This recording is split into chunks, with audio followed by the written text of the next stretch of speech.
Assalamualaikum, perkenalkan nama saya Nur Aliyah dari kelas C. Di sini saya akan membahas mengenai strategi perusahaan multinasional di era globalisasi dalam studi kasus globalisasi dalam ekspansi Indomie ke pasar Timur Tengah dan Afrika. Globalisasi dalam dimensi ekonomi dan sosial budaya. Jadi globalisasi merupakan proses meningkatnya keterkaitan antar masyarakat di seluruh dunia sehingga peristiwa yang terjadi di suatu bagian dunia semakin memberi dampak terhadap masyarakat di dunia yang lain. Sementara menurut Hall et al., globalisasi merupakan sebuah atau serangkaian proses yang mewujudkan transformasi dari organisasi spasial hubungan sosial dan transaksi. Kemudian dari dua definisi mengenai globalisasi ini, kita dapat memahami bahwa globalisasi merupakan sebuah proses meningkatnya keterkaitan atau hubungan di antara aktor-aktor baik itu negara maupun non-negara dalam konteks hubungan yang bersifat multidimensi, baik itu politik, ekonomi, dan sosial budaya. Yang pertama, globalisasi dalam dimensi ekonomi, yaitu mengacu pada intensifikasi dan peregangan keterkaitan ekonomi di dunia. Jadi arus modal dan teknologi yang sangat besar telah mendorong meningkatnya perdagangan barang dan jasa. Karena pasar telah menambah jangkauan mereka di seluruh dunia dalam proses menciptakan hubungan baru antara ekonomi nasional. Jadi perusahaan transnasional yang besar, kemudian lembaga ekonomi internasional yang kuat, dan sistem perdagangan regional yang besar telah muncul sebagai pilar tatanan ekonomi global. Globalisasi ekonomi juga ditandai dengan semakin meluasnya ekonomi pasar yang dipromosikan oleh lembaga-lembaga internasional, contohnya itu IMF dan Lembaga Dunia sebagai manifestasi pergerakan modernisasi dan pembangunan. Selanjutnya ialah globalisasi dalam dimensi sosial budaya yang mengacu pada intensifikasi dan perluasan arus budaya di seluruh dunia. Di sini konsep budaya itu sangat luas. Konsep budaya sering digunakan untuk menggambarkan pengalaman seluruh manusia, yaitu untuk menghindari masalah berikutnya dari generalisasi yang berlebihan. Jadi penting untuk membuat perbedaan analitis antara aspek kehidupan sosial. Contohnya jika kita membahas tentang politik berarti berhubungan dengan generasi dan distribusi kekuasaan dalam masyarakat. Namun jika kita berbicara tentang budaya, yaitu terkait dengan konstruksi simbolik, artikulasi dan penyebaran makna. Oke, selanjutnya setelah kita membahas mengenai globalisasi di bidang ekonomi, sosial, dan budaya, kita akan membahas mengenai komunitarisme. Jadi, dia ini merupakan salah satu perkembangan dalam filsafat politik. Munculnya komunitarisme itu mengutamakan nilai komunitas dan mengkritik individualisme. Karena menurut mereka itu otonomi individu yang ditonjolkan sama liberalisme itu bersifat otomistik dan transenden. Liberalisme yang mereka kritik terutama adalah liberalisme egalitarian yang dikemukakan oleh Rawls dan Durkheim.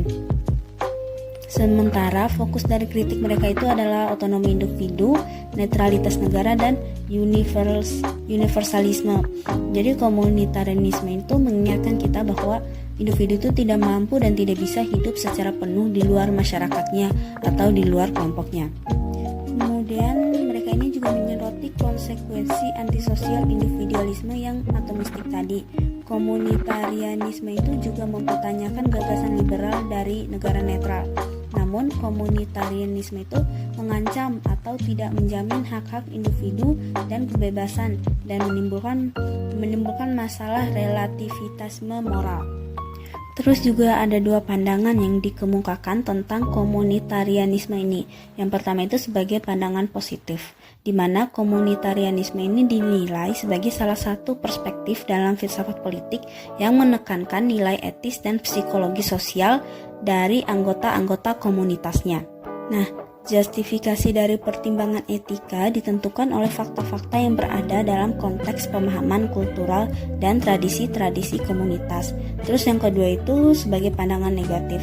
Di sini komunitarianisme itu dinilai sebagai anti-liberalisme. Jadi dia ini tuh dianggap sebagai kritik terhadap nilai-nilai liberalisme. Oke, selanjutnya itu tentang globalisasi. Nah, istilah dari globalisasi ini diartikan secara sederhana merupakan campuran antara konten global dengan konten lokal.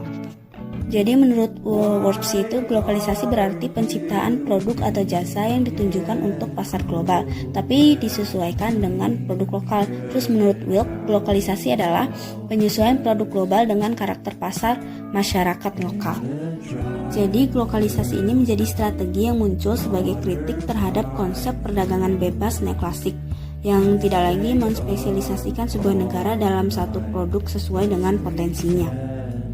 Makanya para produsen itu mengkondisikan sebuah negara, dalam hal ini pasar, agar berada dalam satu latar belakang sosial budaya yang sama dengan negara lain.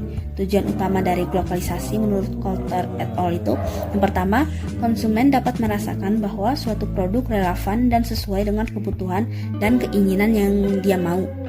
Terus yang kedua, adanya harmoni dan keseimbangan di antara tingkat marketing yang berbeda. Yang ketiga, produk mendapatkan market share yang lebih besar. Oke, selanjutnya kita akan masuk pada studi kasusnya, yaitu Indomie sebagai bagian dari globalisasi. Nah, globalisasi itu memungkinkan sebuah produk untuk melakukan ekspansi pasar pada tataran global dengan semakin terbentuknya ekonomi negara-negara. Akan tetapi dalam ekspansi tersebut, mereka tuh harus memperhatikan nilai-nilai sosial dan budaya lokal karena menurut tadi yang dibahas itu komunitarianisme, individu tidak bisa lepas dari nilai-nilai sosial dan budaya yang ada dalam komunitasnya. Nah, jadi dengan asumsi ini, sebuah produk harus menyesuaikan karakternya dengan nilai-nilai sosial dan budaya lokal.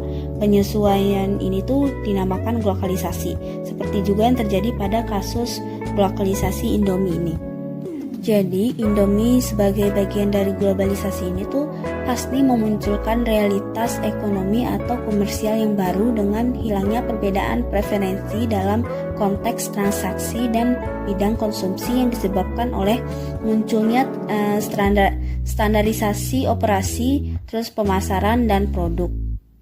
Jadi realitas komersial tersebut tuh berdasarkan pada munculnya pasar global untuk produk konsumen yang terstandarisasi pada skala yang tidak terbayangkan sebelumnya. Nah, hal itu yang kemudian disikapi oleh perusahaan-perusahaan secara umum dan PT Indofood sukses makmur Tbk ini khususnya dengan Indominya sebagai salah satu produknya.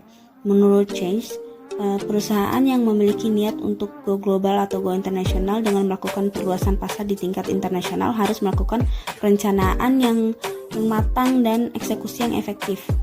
Jadi dalam konteks go internasionalnya ini udah lebih dari 20 tahun PT Indofood itu memperkenalkan Indomie itu produk mie instan ke pasar internasional. Jadi sekarang itu Indomie bukan hanya terkenal di negara-negara tetangga seperti Malaysia atau Hong Kong gitu, tapi udah terkenal sampai ke Eropa, Afrika Timur, bahkan sampai Amerika. Jadi PT Indofood sukses makmur ini juga terus melakukan quality control dalam beberapa aspek. Yang pertama itu keamanan bagi pembeli, yaitu keamanan dari sisi produk dan proses produksi sesuai standar internasional. Kemudian yang kedua itu dari segi bahan baku yang diperoleh dari kebun atau pertanian yang sudah memenuhi standar good farming practice. Terus yang ketiga itu melakukan sertifikasi ISO, terus sama HACCP sebagai pemenuhan persyaratan standar bagi ekspor untuk masuk negara tertentu, yaitu sebagai jaminan keamanannya agar retail shop mau menjual kepada konsumen di negara tersebut.